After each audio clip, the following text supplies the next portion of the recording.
The power of now. The origin of fear.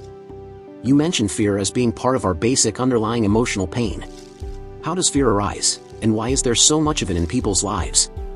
And isn't a certain amount of fear just healthy self-protection? If I didn't have a fear of fire, I might put my hand in it and get burned. The reason why you don't put your hand in the fire is not because of fear, it's because you know that you'll get burned. You don't need fear to avoid unnecessary danger, just a minimum of intelligence and common sense. For such practical matters, it is useful to apply the lessons learned in the past. Now, if someone threatened you with fire or with physical violence, you might experience something like fear. This is an instinctive shrinking back from danger, but not the psychological condition of fear that we are talking about here. The psychological condition of fear is divorced from any concrete and true immediate danger. It comes in many forms: unease, worry, anxiety, nervousness, tension, dread, phobia, and so on. This kind of psychological fear is always of something that might happen, not of something that is happening now.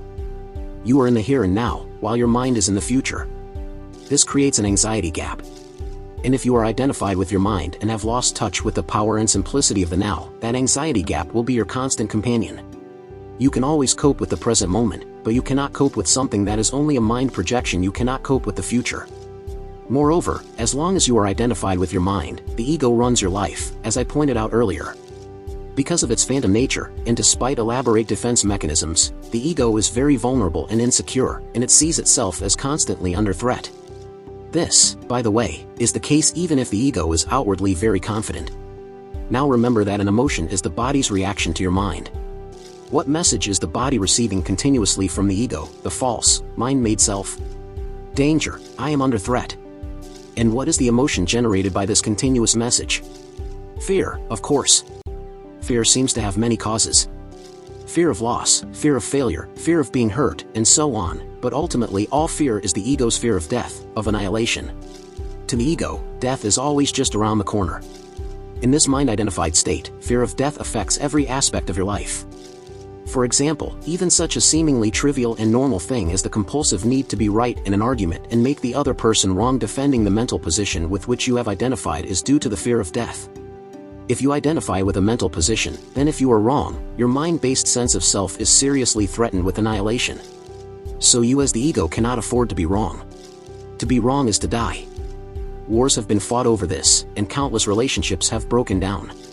Once you have disidentified from your mind, whether you are right or wrong makes no difference to your sense of self at all, so the forcefully compulsive and deeply unconscious need to be right, which is a form of violence, will no longer be there. You can state dearly and firmly how you feel or what you think, but there will be no aggressiveness or defensiveness about it. Your sense of self is then derived from a deeper and truer place within yourself, not from the mind. Watch out for any kind of defensiveness within yourself. What are you defending? An illusory identity, an image in your mind, a fictitious entity. By making this pattern conscious, by witnessing it, you disidentify from it. In the light of your consciousness, the unconscious pattern will then quickly dissolve. This is the end of all arguments and power games, which are so corrosive to relationships. Power over others is weakness disguised as strength. True power is within, and it is available to you now. So anyone who is identified with their mind and, therefore, disconnected from their true power, their deeper self rooted in being, will have fear as their constant companion. The number of people who have gone beyond mind is as yet extremely small, so you can assume that virtually everyone you meet or know lives in a state of fear. Only the intensity of it varies. It fluctuates between anxiety and dread at one end of the scale and a vague unease and distant sense of threat at the other. Most people become conscious of it only when it takes on one of its more acute forms.